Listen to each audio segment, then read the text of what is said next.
So at the age of just 4 years old, my parents sent me off to stay with my grandmother. And like I mentioned on my last video, we were very isolated, so I did not socialize with other kids. I had no friends, and like I mentioned, I endured a lot of things growing up with my grandmother. The beatings, the work, the fact that she usually locked me. She would lock the door and I would sleep outside. The fact that she usually sent me off to do things late at night. She would say, oh, go and carry water. Go to the farm and get this. Go and get the tray from your auntie. I mentioned all these things in my last video, so you can check the video out. So she usually sent me to do things in the night until this horrible night that I came face to face with a ghost. And this is my ghost story. So on this fateful night, as I was sleeping, my grandmother got me up. Hey, wake up. Go to your aunt's house and get the tray. Remember, my aunt, they were really, really far from us. And we were isolated. Like I mentioned on my last video, we have this family. They are staying in the village square. Or let me say the roundabout. Remember, this is a village. Okay? And these people were very far from us. So I usually go there and leave the tray. Yam. So we were selling yam. I usually carry this yam inside this tray and I go to our family. I leave it there in front of their door for them to sell. Then later on, I will come back and get the tray and the money. So this fateful day, my grandmother said, go get the tray. Remember, I wasn't afraid of the dark. If I could go to the stream to fetch water, and remember this stream is extremely far from us. If I could go to the farm to get things from the farm, maybe she would just leave some kind of crops or hole, this hole they use in working farm. My grandmother, she was really funny. Always go get this, go get that, go fetch water. And like I said, we were selling so many things. So now I'm starting to process so many things. Okay, the reason why I was always fetching water, it is because she was using it, to wash yam, because she was always boiling yam. So many things. We were selling so many things. So that is why I was always fetching water. Okay, so now this is to tell you I wasn't afraid of darkness. I'm going to my aunt to get the tray late at night. That was like a random thing to me. Okay? And remember, my aunt, they were really, really far from us. They were really, really far from us. You have to pass in between farms and bushes. You cross river. Okay, let me see if I can describe the route to my auntie's house.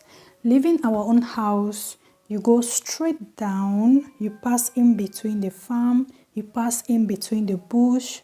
You pass in between people's houses. You reach the main road. Take left from the main road. Go straight. And then you see the big bridge. There is this fast-running river, very big river. Cross that big bridge and then you take left. So that left is the shortcut to my auntie's house. But if you follow the main road, you will still reach my auntie's house. But that main road is really, really far. So it is better to take the shortcut after the big bridge. So as you take that shortcut, just beside that big river, you have to pass in between the bush. And remember, the river is not far. The distance is not really, So passing in between the bush, you have just one house. And the house is really far uphill. so many graveyards, so you pass the graveyard before you reach this house, and the house, there are no people staying there. Anyways, so you follow the footpath to my auntie's house. This is the shortcut. Okay, so this is me now. I reached my auntie's house that night, and I realized that everybody was sleeping. Remember, these people are staying at the Carrefour, like the village square. Let me just call it that way. So there are so many houses there. So this is like the main town in the village, okay? On reaching there, I realized that everybody was sleeping. And remember, we had no telephone, no TV, watch, nothing. No electronics, nothing. So if you ask me, okay, what was the time at that particular moment, I don't know. So this is me now knocking my auntie's door, knocking, nobody's opening, and I'm just there knocking. And then somebody opens, and the person's like, oh my God, what are you doing here at this time? Come and sleep so that you can, go back tomorrow morning. It is already late. And this is me saying, oh, sorry, I can't sleep. I need to go back. Just give me the tray and the money. Let me take my leave. And the person said, oh, the money is with your aunt. You have to come back, later on to get the money. But this is the tray. So she handed me the tray and I left. I took the shortcut. Remember, I was so brave. I could have taken the main road, but I took the shortcut to pass in between the bush. You see how brave I was? So yeah, so I left, took the shortcut, minding my business, and the moon was up, walking majestically, And then, remember, I talked about this house uphill with so many graveyards. Like, from what I understand, I think there are this kind of houses in the village. When somebody die, maybe in town or abroad, they'll bring the corpse and bury there in the village. Yeah. So mostly, the only time you will see people there, because it is a very big main compound, like really big house. They are always having parties there. I don't understand if it is that people are always dying there or what, I don't know, That is the only time you will see people there, when maybe there is a death celebration or maybe they are there to bury somebody. Yeah. So this is me walking majestically, listening to the insects making noise, crickets. In the village, it is never peaceful. It's either the wind is passing and the trees are making noise, birds are making noise, insects are making noise, or the cricket is crying there. It is never peaceful. So anyways, I was just minding my business, enjoying the night and, going my way.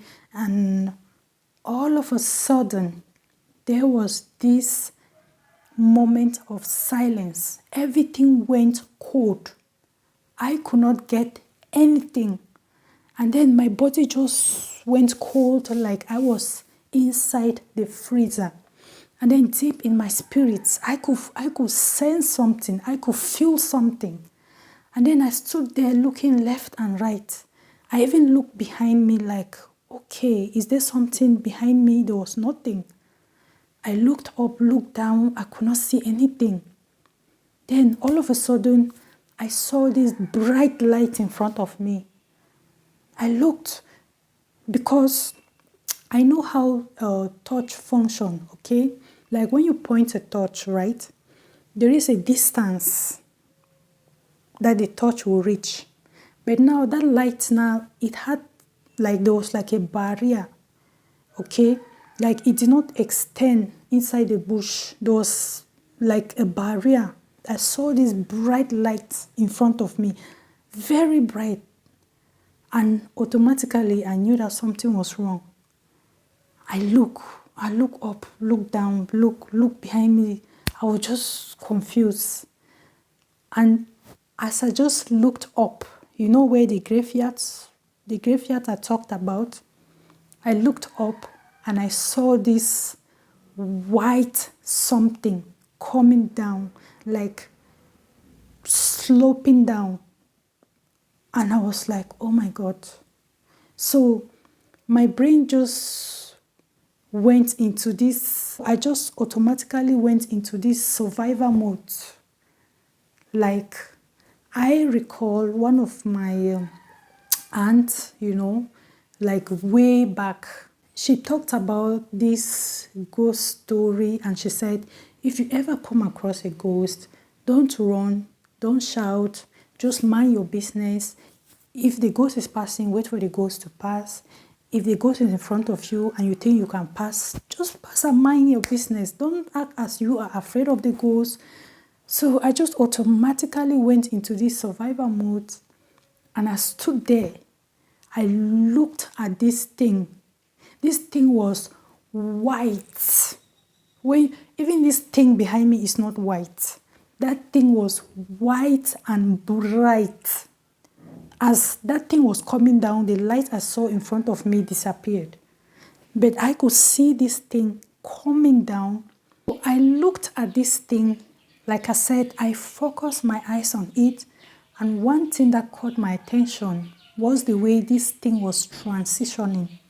Like, this thing was walking so smoothly.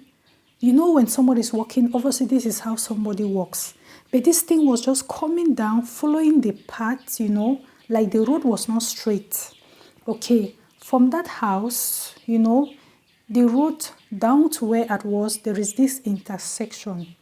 So it's either this thing could have come down and then turn right towards me, or it could have turned left towards the main road, you see.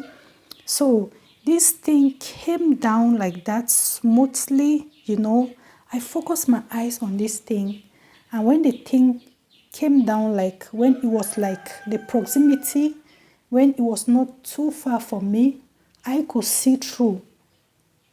And then I realized that this thing had only this upper body, It was really like, not giant, but really tall. But I realized that I could see through, and this thing had only the upper body. From the downer part, I could see the other end of the bush or the road. So the thing came down, reached my own road, because I was supposed to pass straight and go my way, but it came down, entered the bush, and disappeared inside the river. Immediately, this thing disappeared inside this big, fast-running river. Everything changed. I could get the sound of the bird, I could get the wind, I could get the trees, I could get the insects. So everything came back to normal. And my brain was like, okay, Marie, your aunt once said, when you come across a ghost, don't shout, don't run, just mind your business and walk. So I decided to continue my journey, but immediately I passed, the road leading to that house uphill, and that area where this thing disappeared. I said, no, I need to run for my life, So I ran. And when I reached this big bridge, I said, oh my God, this thing disappeared inside this river. I need to walk. Maybe the thing is on this bridge. So I walked past that bridge, and what happened? I started running. I ran for my life. I was literally shaking. Oh, I ran. Non-stop, continuous running. So on reaching my grandmother's house, I realized that she was already coming for me. So when she saw me, she was like, oh my God, why did it take so long? I thought something happened to you. Where have you been? And I was like, wait a minute. So in my heart, I was like, but I always go to my aunt to get this tray, and I always walk to and fro.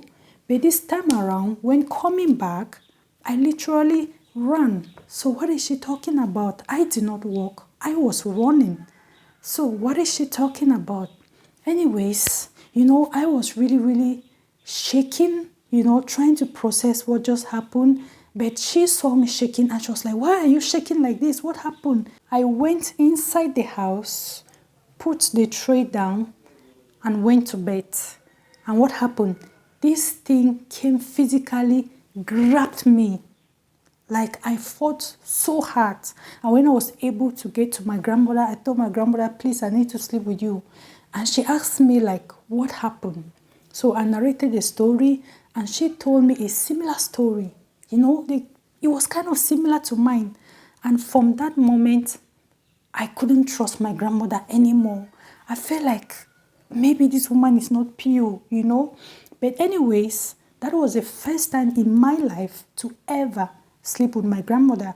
And from that day, I started sleeping with her on the same bed because I was being haunted, right? So the first night was okay. The second night was okay. The third night with my grandmother, this thing still came, you know. But I feel like that was like the last time. Later on, kids, little kids started haunting me. Oh my goodness, you guys, I've suffered too. I've suffered. Little kids started haunting me. So it moved from haunting me in the night to haunting me in the day. Oh my goodness. Do you know one funny thing? My grandmother refused to modify certain things. She knew that I was being haunted. But she wanted me to keep going out in the night, and I could no longer do these things. I could not be going out in the night. She could not be locking me out anymore in the night. She did not want to modify certain things, and I was going through so much with this ghost hunting thing, you know. So one day, it was so bad that I just said to myself, no, I can't be here anymore. So I disappeared. I vanished, you know. I said I need to leave this environment. So I vanished. I ran to one of my aunts. Like she is really far away. I said, no, I need to get to her. Like this is like my mother's sister, you know. So when I got to this, my aunt, I told her, please, you need to call my mother to come get me, please. So she called my mother, okay? And then my mother came and got me. And let me tell you something, you guys. So I stayed with my parents, I think for like some months or maybe 1 year or something. Then they sent me off to stay with this, my wicked, heartless aunt. Oh, Maria, I've suffered. Anyways, you guys, I'm going to continue my story next Wednesday. So every Wednesday, I'm going to tell you my life because I want some people, you know, to know me. I want some people, maybe family members, to also know what I, you know, passed through, you know, the truth and everything. So next Wednesday, make sure you are here to listen to my life story. I had a very sad childhood growing up, okay? Very sad one at that. So anyways, let me end here. Thank you so much for listening. And yeah, eat healthy, stay happy. Bye bye.